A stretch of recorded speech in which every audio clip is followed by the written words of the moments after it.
Hi, I thought you might be interested in a quick demo on 360's manufacturing capability. This is a part that Martin has actually modelled up from a drawing I've given him, but I've scaled it down to about a quarter size so it fits on a machine.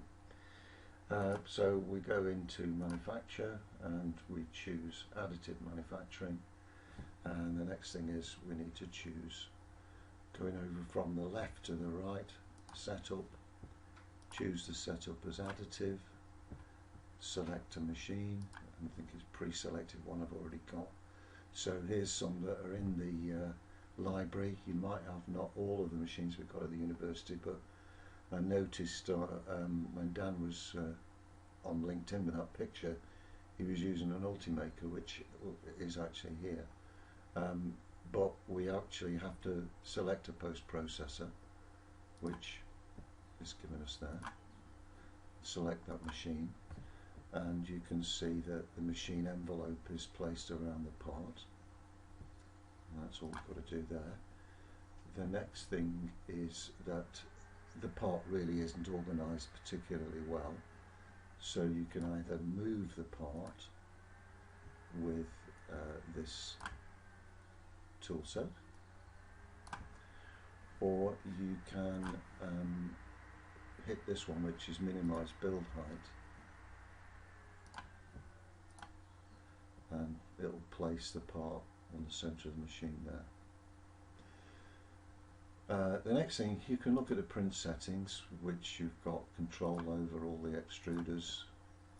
In this case there's two.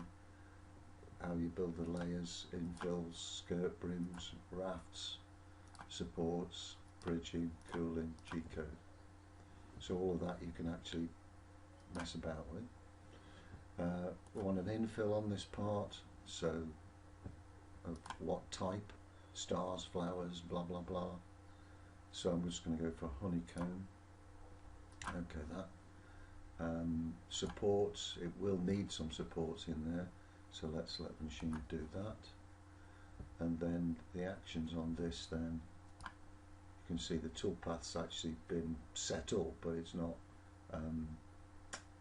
computed yet. So you can either right mouse on that and generate it, or we can go into there and generate it. And you can see some take longer than others, depends on the settings. This one is getting up to 90%. And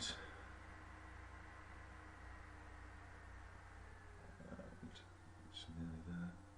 It takes a bit longer as it gets closer. But at least you're seeing it live. It's not cutting out any of the video. 100% done without errors. So then you can actually simulate it from here, or right mouse on that, simulate, and change the settings on that. I'm just going to, if I play it, you can see it building each layer as it goes through. It's building the raft up there, and then we can jump to the end, or you can change the speed of it, depends how much time you want, but that's what we've got there.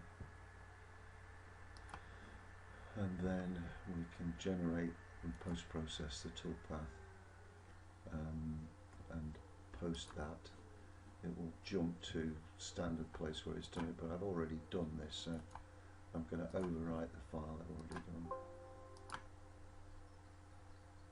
And as it generates, you will see it creates this text file with all the post-processed information that you need.